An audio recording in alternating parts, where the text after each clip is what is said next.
Hey fellow designers, it's Karen of Made by Karen M. Today we're going to be taking a behind the scenes look at the creation of one of my 2024 prom gowns. This is a beaded mesh corset gown. If you'd like to see more, stay tuned. Before you do, be sure to like, comment, subscribe, and change your notifications from personalized to all.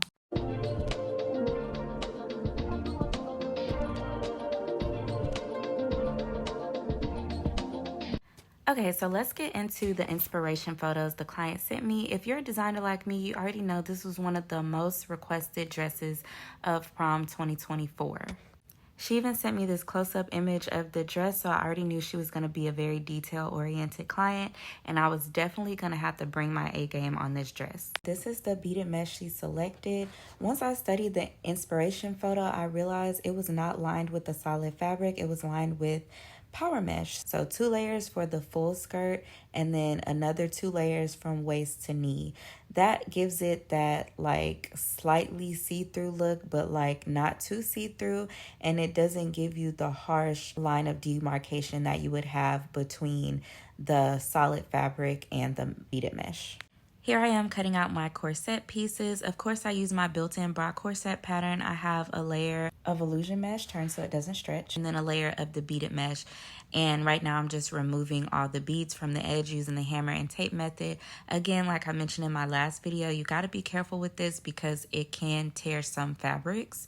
I cannot stress enough how important it was for me to have this pattern available to use all prom season. When I tell y'all, like 90% of my girls, I did 17 dresses, 90% of them wanted corsets in their dresses.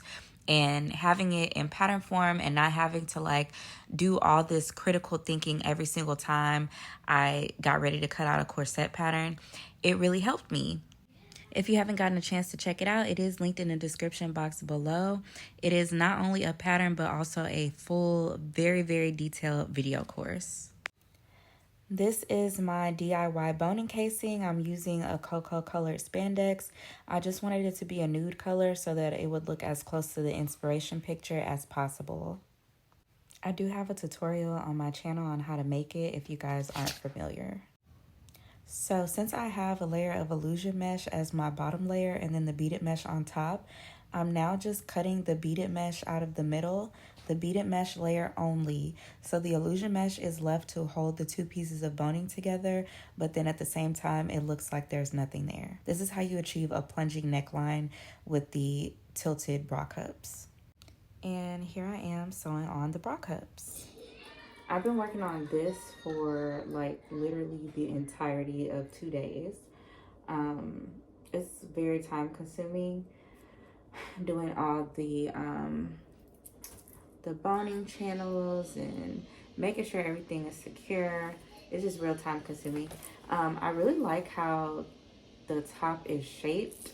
I feel like I'm gonna tweak my pattern a little bit so that like underarm piece of boning doesn't come so high up into the armpits, just for comfortability.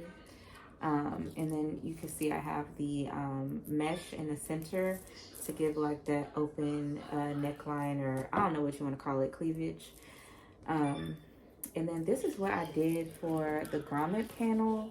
Grommet panels have really been giving me the blues all season. I've been figuring out like what I find to be the best method, just by trial and error, because the grommets at Joann are $4.99 I think, or $5.99 for a set of 8, and I need 16 to do my whatchamacallit, so I don't want to spend $10 to $12 every time I need to make a corset on just the hardware.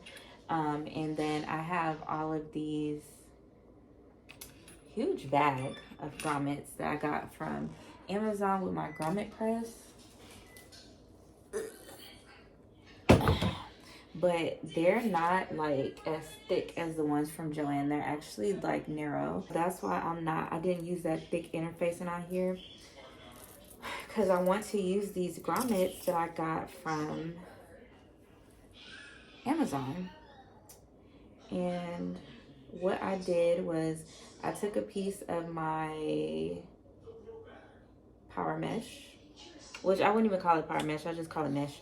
And then I have a piece of the selvage from the beaded lace. And I think I folded like this.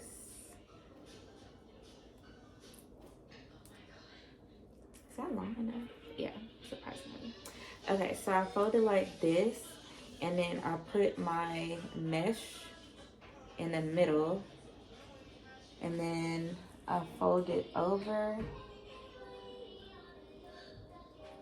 and over, and then over again. So that way I'm able to get that like darker orange color. And then on this one, I inserted a piece of boning into the edge, so it would be more secure. But that's how I did the grommet panel on this one.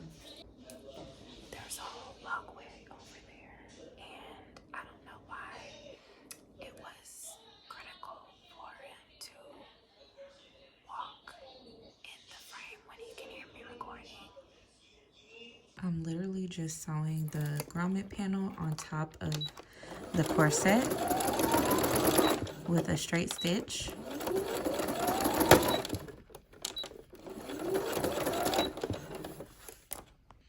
I do not like these grommets, y'all. I actually am poking my hole with my We Are Memory Keepers hole punch. I'm using the 3/16 inch side, and it makes a very small hole, but I kind of then just make it a little bigger with my scissors. The reason I don't like these grommets is because they're so narrow, like around the edges. I like a grommet like this, where if you use that wood burning tool and it leaves a like burn mark or something, it's covered. This like barely holding all the fabric in. I really do not like these. I don't know why Amazon sent them, but I am looking for a more affordable bulk option. I'm gonna go ahead and finish out with these. But y'all, why is one grommet too close to the other one? Oh my goodness, it's not evenly spaced. How annoying. I'm really annoyed about that, but I can't start over. I cannot. It's too much work to throw down the drain. I'm gonna at least make it symmetrical.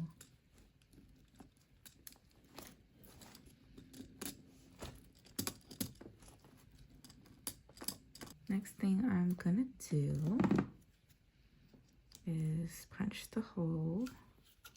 So what I've been doing is just kind of punching a series of holes, and that's probably why I messed up on the spacing. But I'll punch, move it over, and just keep punching. I'll make a little bit of a bigger hole or whatever. And then I kind of trim it out. The other ones was looking better than this.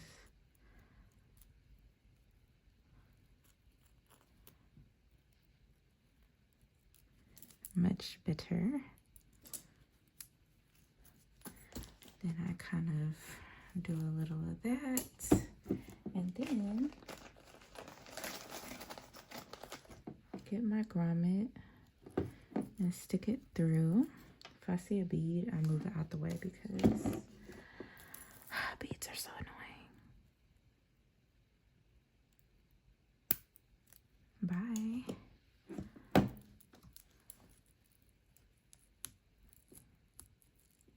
Okay, so I push that through there, and then I get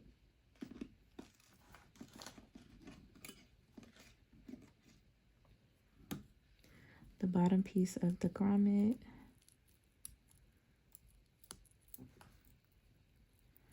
and press it down. Press.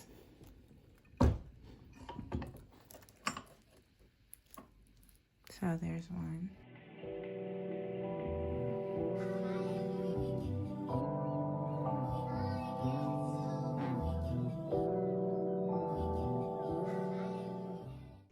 Okay, so I'm about to cut my dress front out. I shortened it a little bit so it can be dress at floor length for my client. She's only 5 feet tall, and I have it customized to her size up there. So here's the shape of the godet that I cut for the center back of my dress. It's 28 inches long along this end. That's like a 5-inch tip up there. And then on this end is 40 inches long. So hopefully it gives me the effect that I'm trying to attain. Okay, I feel like it's about to eat. I feel like that's exactly what I wanted. Okay, so here is the dress. This is not connected, but I'm getting ready to go to her house for her fitting. And it's not gonna dip like that. I'm gonna cut it, but that's just, you know, for a visual. Let's see the back. I'm gonna probably replace that zipper, unless I can get it to actually be invisible, even though I really don't like invisible zippers because it's super orange. I don't have the ribbon yet, so I'm just gonna take some of that brown ribbon with me for the fitting, but this is what it's giving. Okay, so I'm going to do a fitting. I'm going to her house. She said it would be difficult for her to come during the week to my house, so I offered to come to her as a courtesy, since I did have to push her back because last Saturday was just wild. I feel like the dress is gonna fit perfectly. I feel like I don't need to do fittings anymore. At this point, they're literally there for like peace of mind purposes for the client. So next year I'm gonna figure out what I can do differently to avoid fittings altogether, like just possibly being more ahead of schedule, so that the dress is already done by the time people start asking for updates. I know that's easier said than done, but like it'd be a waste of my time to do fittings sometimes.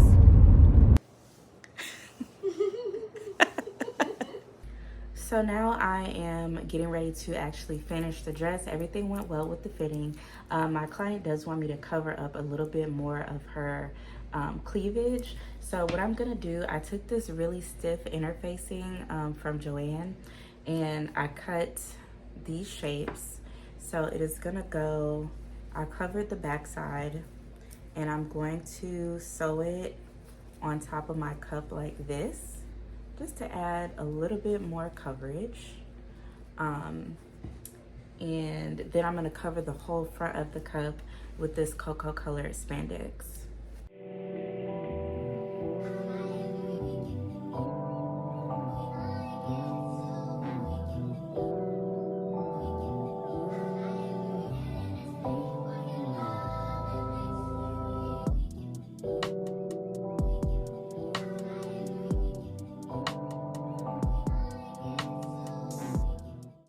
Yo, I finally finished covering the bust cups.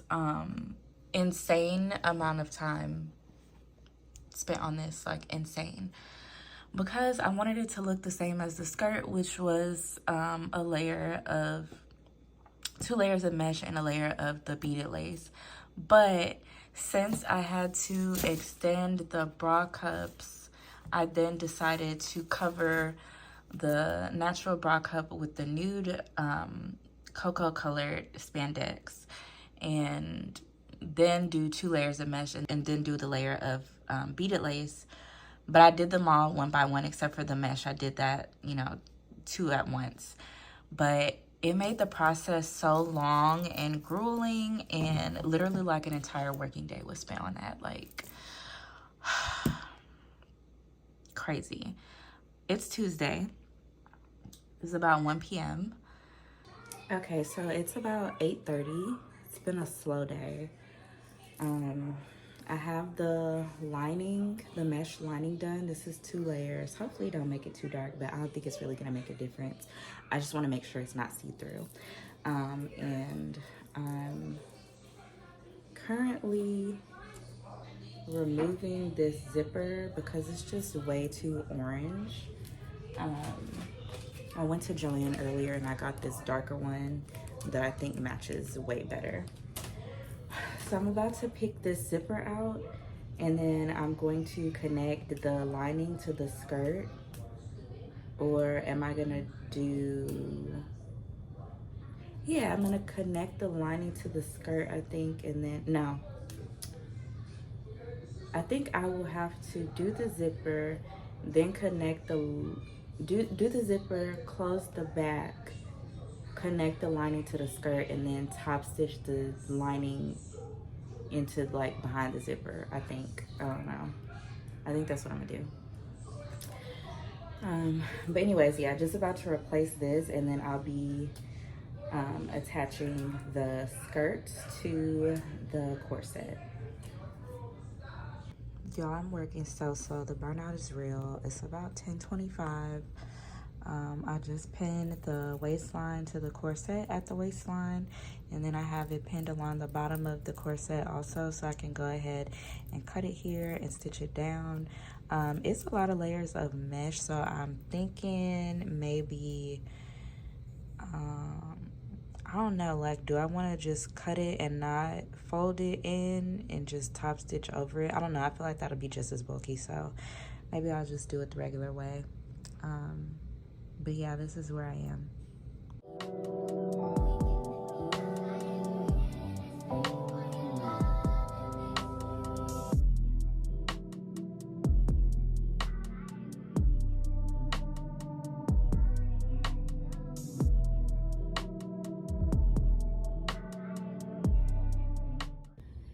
The grays are graying today.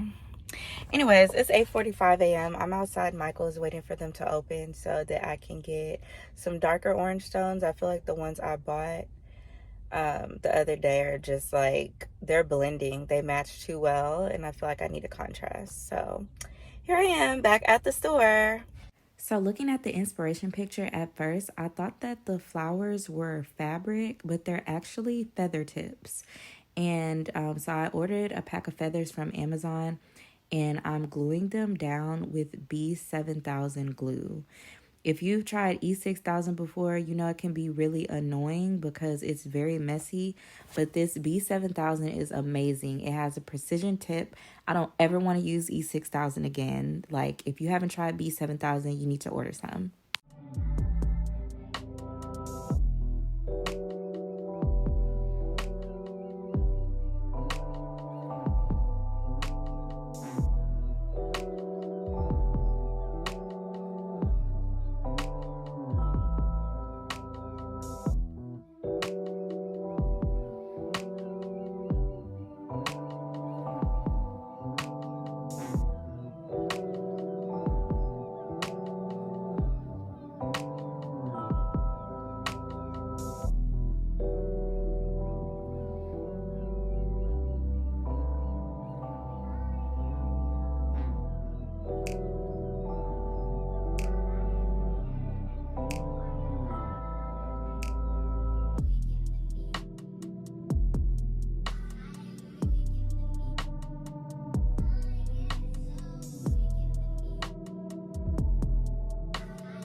So, I'm finally getting like to close to the finish line on this dress. It took me probably twice as long to finish as it should have because I have like last dress burnout.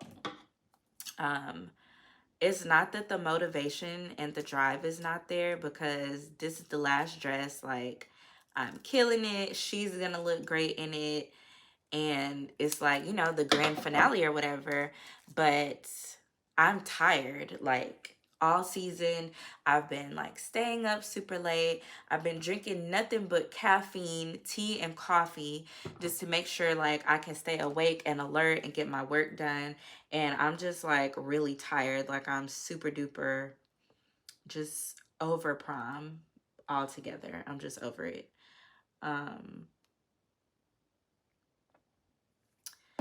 The feathers on here, they didn't turn out to be as hard as I thought they were going to be, so that's a plus.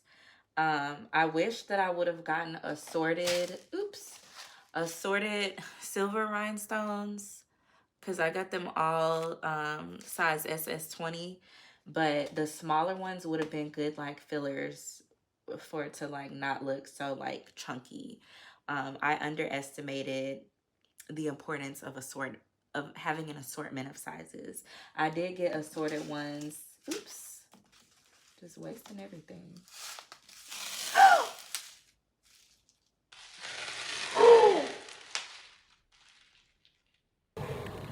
Blueberries.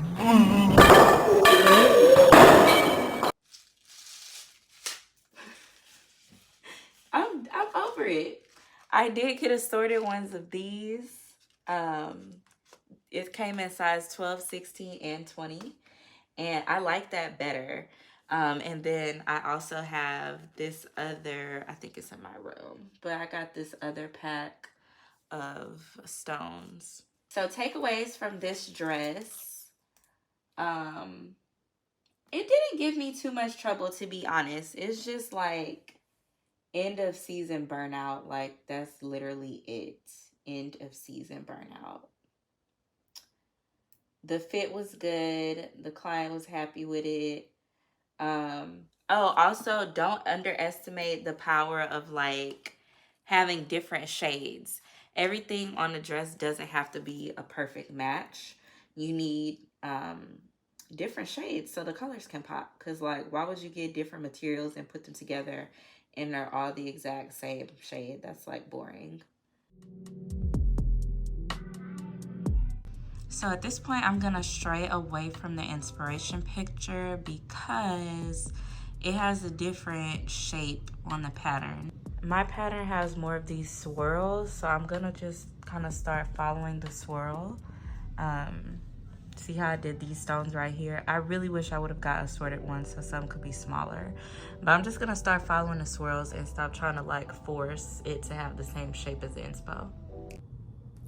Something else that I have learned from this project, or not even this project, this prom season, is that I'm always gonna do more work than I thought I was gonna do. I'm always gonna charge based off the amount of work I think I'm gonna do, and then due to me wanting the dress to be perfect, I'm just always gonna go the extra mile. The client always ends up getting more than what they paid for, even if, you know, it was late, even if some unforeseen circumstance came up. I'm still always gonna end up having done more work than I should have done for what I charged. And it's because like I'm really passionate about my dresses and I want them to look as best as they can look. Like, I'm not gonna get to a certain point on a dress and be like, well, this is $1,300 worth, let me stop. No, I'm gonna keep working and it's gonna end up being an $1,800 dress, a $2,000 dress, and I'm still only gonna get what I charged because I thought it was gonna be a certain amount of work and it wasn't.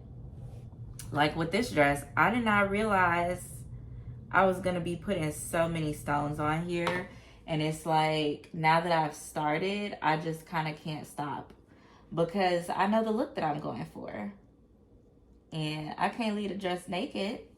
If I don't put as many stones as I want to, I'm gonna feel like it's naked. I'm gonna feel like it's missing something. I'm not gonna be happy with it.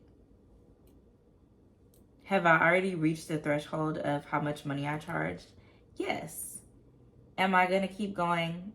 Also, yes. Because it gotta be perfect.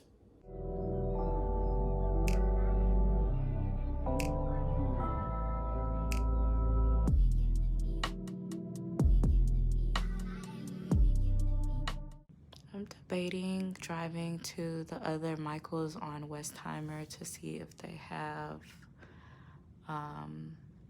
some more light colored stones, because these dark orange ones are working, but I feel like I need more less dramatic ones to balance it out. I did a whole string of them here, and now I'm covering some of it with this strip of beading because I feel like it was just a little bit too much. But I'm getting to the point where I'm starting to be paranoid about my vision. Okay, so y'all, I'm finally getting to the part where I'm cleaning this up because it's just raggedy. I have my lining, I got my outer fabric, so I'm just putting like a little piece of the, I don't know why this is so grainy. This iPhone Is it a 14? Yeah, iPhone 14. It's a scam because why does the camera look like this? Anyways, I'm sewing this little piece of applique over here so that I can clean this up. And I'm gonna do the same thing on this side. Okay, last thing. I'm adding this patch of beading right here because I feel like it was raggedy right here due to me replacing a zipper. And then I'm gonna add some beading. Excuse my ashy glue covered fingers. I'm gonna add some beading there because I have a little rip. I don't know what I did there, but there's a little rip there, so I'm gonna add some beading there to cover that up. And then that's the last thing I'm gonna do to the back. This is how oh, and I'm probably gonna put hook and eye closures. Okay, so I just did my hook and eye closure. So I didn't want the stuff, the zipper sliding down on her or whatever. And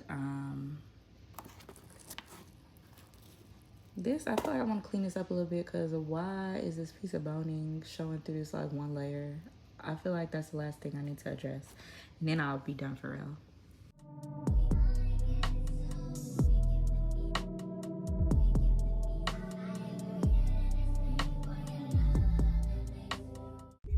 We're getting ready to drop off the last dress. Me and Kylie.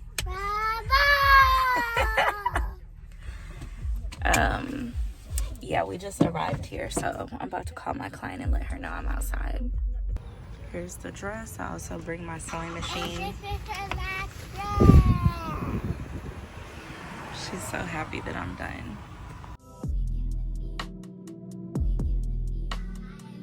Yes, 24 for the eat now. Thanks. And you did your thing on the dress. Thank you. 10 out of 10 for sure. Thank you. 360. Okay. 1, 2, Oh, 3. both of us? Yeah. Thank you, Miss Karen.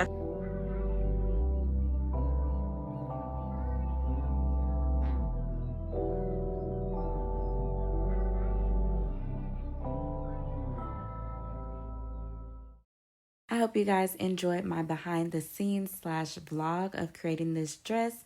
Thank y'all so much for watching. I'll see you in the next video when I attend her send off.